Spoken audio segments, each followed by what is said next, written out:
9월 3일 목요일 예배 자리에 나오신 우리 성도님들 주님의 이름으로 환영하고 축복합니다. 예배를 위해 잠시 기도하시겠습니다. 하나님 아버지, 또 지난 밤 단잠을 허락하시고 또 건강 주셔서 주님 앞에 나오게 하셔서 감사합니다. 영육간에 새 힘을 덧입는, 또 새 마음을 덧입는 복된 시간 되게 하여 주시옵소서. 감사하오며 예수님의 이름으로 기도하옵나이다. 아멘. 다 함께 새 찬송가 279장, 통일 찬송가 337장, 새 찬송가 279장, 통일 찬송가 337장, 이레하신 구세주여 찬양하시겠습니다.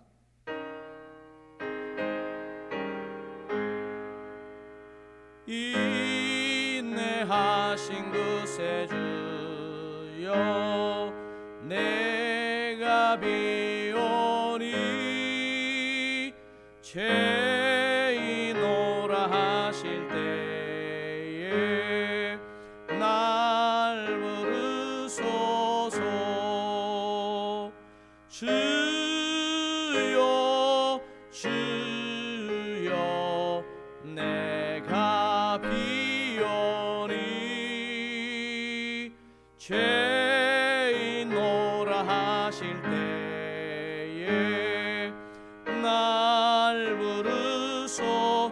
자비하신 보좌 앞에, 자비하신 보좌 앞에 꿇어 엎드려 자복하고 회개하니 믿음 주소서. 아멘. 주여 주여 내가 비오니 죄인오라 하실 때에 날 부르소서. 주의 공로 의지하여 주께 가오니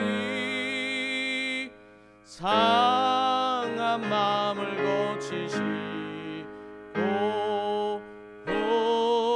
구원하소서. 주여 주여 내가 비오니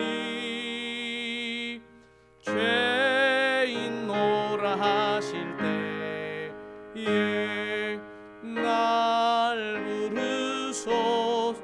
만복 끊은 우리 주여, 만복 끊은 우리 주여 위로하소서. 우리 주와 같으신 이 어디 있을까. 주여 주여 내가 비오니 죄인오라 하실 때에 날 부르소서. 아멘. 아멘.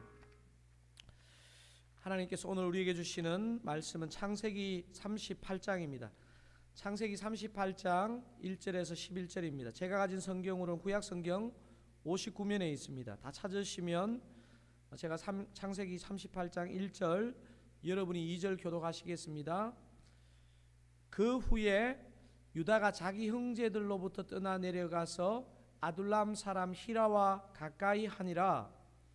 유다가 거기서 가나안 사람 수아라 하는 자의 딸을 보고 그를 데리고 동침하니 그가 임신하여 아들을 낳음에 유다가 그의 이름을 엘이라 하니라. 그가 다시 임신하여 아들을 낳고 그의 이름을 오난이라 하니라. 그가 또 다시 아들을 낳고 그의 이름을 셀라라 하니라. 그가 셀라를 낳을 때 유다는 그 집에 있었더라. 유다가 장자 엘을 위하여 아내를 데려오니 그의 이름은 다말이더라. 유다의 장자 엘이 여호와 보시기에 악함으로 여호와께서 그를 죽이신지라. 유다가 오난에게 이르되 내 형수에게로 들어가서 남편의 아우된 본분을 행하여 내 형을 위하여 씨가 있게 하라. 오난이 그 씨가 자기 것이 되지 않을 줄 알므로 형수에게 들어갔을 때에 그의 형에게 씨를 주지 아니하려고 땅에 설정하매 그 일이 여호와가 보시기에 악함으로 여호와께서 그도 죽이시니. 11절 같이 읽으시겠습니다. 유다가 그의 며느리 다말에게 이르되 수절하고 내 아버지 집에 있어 내 아들 셀라가 장성하기를 기다리라 하니 셀라도 그 형들 같이 죽을까 염려함이라. 다말이 가서 그의 아버지의 집에 있으니라. 아멘. 오늘 본문의 일부분만 읽었는데요, 성경을 통독하다 보면 이 성경의 연결이 좀 이해가 안 될 때가 있습니다. 특별히 오늘 이 본문이 들어있는 창세기 38장이 그런데요, 어제 새벽 예배 본문에 해당하는 창세기 37장의 내용이 어떻게 끝났습니까? 요셉이 형들의 미움을 싸서 이스마엘 상인들에 의해서 팔려 애굽으로 가는 이야기로 창세기 37장이 마무리됩니다. 오늘 본문의 다음 장에 해당되는 창세기 39장은 어떤 스토리일까요? 애굽으로 억울하게 팔려간 요셉이 자신이 섬기던 보디발이라는 주인의 그 아내가 참 교활한 모함으로 그 요셉을 감옥으로 보내는 그런 이야기가 나옵니다. 요셉이 어린 시절 꿈 이야기 할 때만 해도 철이 없었지만 사실 그 얘기 이후 요셉은 정말 누가 봐도 예수님을 닮은 예수님의 모형처럼 그렇게 느껴지는 완벽한 삶을 산 인물입니다.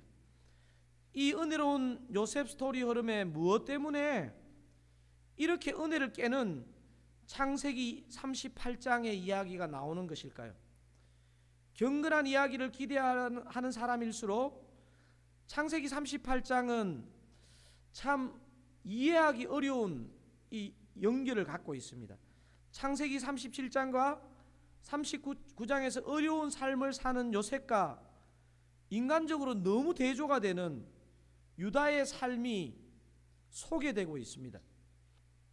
굳이 창세기 37장과 38장의 흐름을 연결하자면 유다는 형제들을 설득하여서 요셉을 죽이지 않고 인신매매로 이스마엘 상인들에게서 팔 것을 제안하고 그의 제안대로 요셉은 애굽으로 팔려갑니다. 그러니까 이 창세기 37장의 그 후반부에 요셉이 팔려가도록 하는데 어떤 제안을 한 사람이 유다인데요, 그 유다가 창세기 38장의 주인공이 되어서 등장하는 것입니다. 38장 이야기의 시작부터가 별로 은혜롭지 못합니다. 여러분, 창세기 38장 우리가 읽었던 1절 2절을 한번 이런 흐름들을 생각하시면서 한번 읽어보시겠습니다. 그 후에 유다가 자기 형제들로부터 떠나 내려가서 아둘람 사람 히라와 가까이 하니라. 유다가 거기서 가나안 사람 수아라 하는 자의 딸을 보고 그를 데리고 동침하니.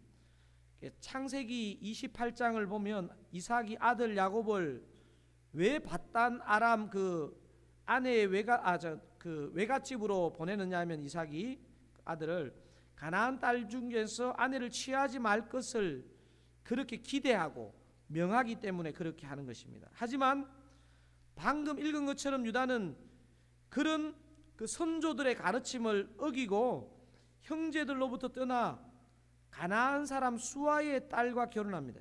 가나안 여자와 결혼합니다. 이방 여자와. 오늘 본문이 무엇을 말합니까? 유다가 세 아들을 낳았는데 큰아들 엘도, 둘째 아들 오난도 일찍 죽습니다.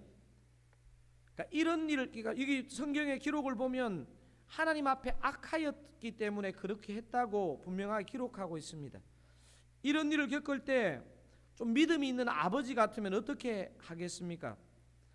그 자식의 그 참 믿음 없음, 또 자식들을 믿음으로 키우지 못한 자신을 돌아보고 아파하고 회개하는 것이 신실한 아버지의 당연한 태도인데요, 근데 이 본문을 보면 그 잘못을 자식들이나 자신에게 찾지 않고 며느리 다말에게서 자식들의 죽음의 원인을 생각하고 있습니다. 그래서 유다가 어떤 결정을 내리느냐 하면 11절에서 이런 결정을 내립니다. 한번 읽어보실까요? 유다가 그의 며느리 다말에게 이르되 수주라고 내 아버지 집에 있어 내 아들 셀라가 장성하기를 기다리라 하니 셀라도 그 형들과 같이 죽을까 염려함이라. 다말이 가서 그의 아버지 집에 있으니라. 두 아들의 죽음을 보고 주님 앞에 회개하기는커녕 며느리 다말 때문에 두 아들이 죽었다 생각하고 셋째 아들 셀라도 죽을까봐 그 며느리를 친정으로 돌려보냅니다.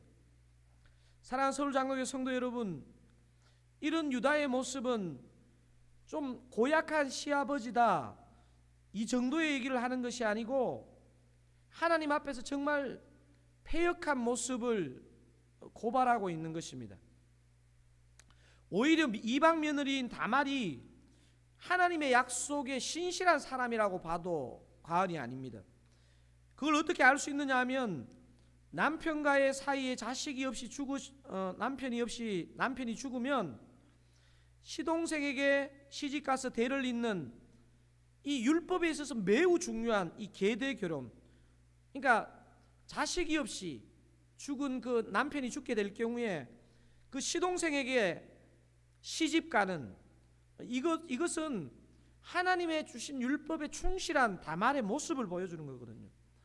창세기 38장 전체를 읽어보시면 이 하나님의 약속을 지키지 않는 시아버지 유다를 통해서 다말이 결국에는 세라와 베레스라는 아들을 얻게 되는 걸 여러분 본문 쭉 읽어보실 때 알 수 있잖아요. 처음에 소문을 통해 자신의 며느리 다말이 간음하여 아이를 가졌다는 소문을 듣고 유다가 그 며느리 다말을 죽이려고 하죠. 내용에 보면 며느리가 가진 아이의 아버지가 누구입니까? 바로 다말의 시아버지, 다말을 음행했다고 죽이려고 한 유다입니다. 이 사건을 통해서 유다는 뼈아픈 회개를 하게 됩니다. 여러분 26절에 그게 기록되어 있습니다. 26절 한번 읽어볼게요. 유다가 그것들을 알아보고 이르되 그는 나보다 옳도다. 여기 그가 다말이거든요. 내가 그를 내 아들 셀라에게 주지 아니하였음이로다 하고 다시는 그를 가까이 하지 아니하였더라.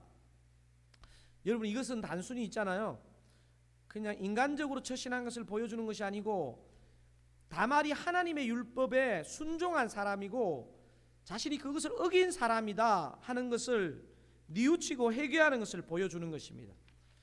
창세기 37장 건너뛰어 창세기 39장으로 가는 요셉의 스토리로 충분히 은혜롭지 않습니까? 사실 저는 제가 만약에 창세기를 쓰는 작가 같으면 38장을 뺄 것 같습니다. 근데 우리 주님이 왜 이 37장과 39장으로 가는 이 요셉 스토리에서 유다라는 사람, 그것도 정말 한가정이 패역하기 짝이 없는 이것을 기록했을까요? 유다의 두 아들은 패역해서 죽고 며느리에게 셋째 아들 주는 하나님의 말씀도 거부한 유다. 그래서 그 며느리에게 임신까지 시킨 패역한 유다의 이야기를 이 중요한 성경의 첫 책인 창세기 38장에서 왜 이렇게 자세하게 기록한 것일까요?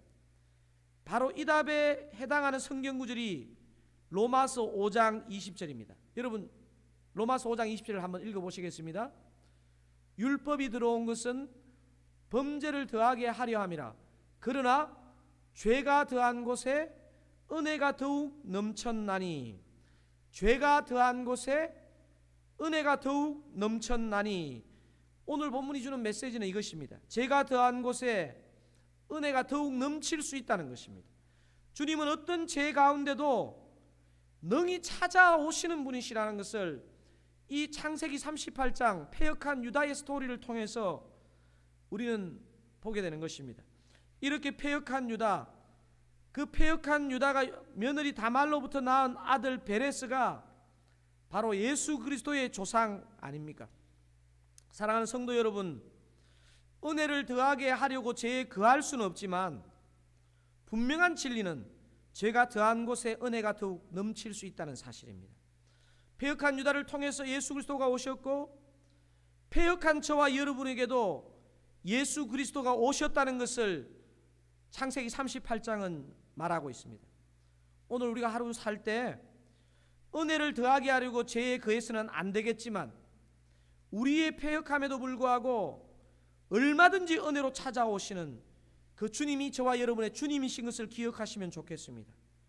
어떠한 죄 가운데도 주님은 찾아오신다는 확신을 가지시고 승리하시는 우리 서울장로교 성도님들 다 되시기를 선하신 주의 이름으로 축원드립니다. 아멘. 우리 창세기 38장 이 유다의 스토리를 통해서 우리 주님은 죄가 더한 곳에 은혜가 더욱 넘치는 분으로 찾아오십니다. 주님은 어떤 죄 가운데도 능히 찾아오시는 분이십니다. 저와 여러분 어제 그제 패역한 죄를 지었더라도 또 주님을 바라보고 의지할 때 주님은 거리낌 없이 찾아오시는 주님이신 줄로 믿습니다. 그 주님을 신뢰하고 오늘 말씀을 붙잡고 한번 힘있게 기도하기를 원합니다. 기도하시겠습니다. 주님, 그렇습니다. 제가 더한 곳에 은혜가 더욱 넘치는 줄로 믿습니다. 주님, 어떤 죄 가운데도 능히 찾아오시는 분이신 줄로 믿습니다. 하나님 아버지, 우리의 패역함, 우리의 죄됨, 우리의 어리석음에도 불구하고 주님이 유다와 그 가정에 찾아가신 것처럼 우리에게 찾아오실 수 있다는 것을 이 새벽 일깨워 주셔서 감사합니다. 하나님 아버지, 우리의 죄를 숨길 것이 아니고 주님 앞에 부끄럽지만 우리의 죄를 내어놓고 죄 가운데 찾아오시는, 능히 찾아오시는 주님을 웰컴할 수 있기를 원합니다.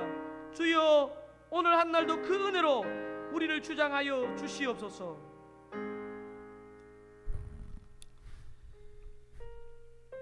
그러나 죄가 더한 곳에 은혜가 더욱 넘쳤나니, 하나님 아버지, 주님은 어떠한 죄 가운데도 능히 찾아오실 수 있는 분이심을 믿습니다. 그렇게 선하시고 능하신 분이심을 믿습니다. 하나님 아버지, 우리가 때로는 패역한 유다처럼, 아니 이 유다보다도 더 패역한 모습으로 살지만 하나님 아버지, 주님은 능히 찾아오시는 은혜의 주님이신 줄로 믿습니다. 이 새벽 그것을 의시하고 아버지 다시 한번 일어서는 한날 되게 하여 주시옵소서. 감사하오며 예수님의 이름으로 기도하옵나이다. 아멘. 우리 오늘 개인 기도하실 때요,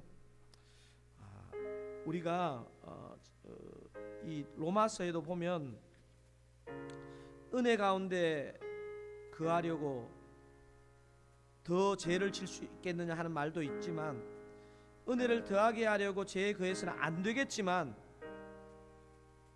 정말 죄가 더한 곳에 은혜가 더욱 넘치는 줄로 믿습니다. 어떤 죄 가운데도, 우리가 어떤 죄와 연약한 가운데 거했더라도 우리는 우리 스스로를 거부하지만 우리 주님은 거부하지 않고 능히 찾아오시는 분이신 줄로 믿습니다. 그 믿음 가지고 우리 오늘 개인 기도 하실 때에 힘있게 기도와 중보의 자리로 나아가시기를 원합니다. 개인 기도 들어가시겠습니다.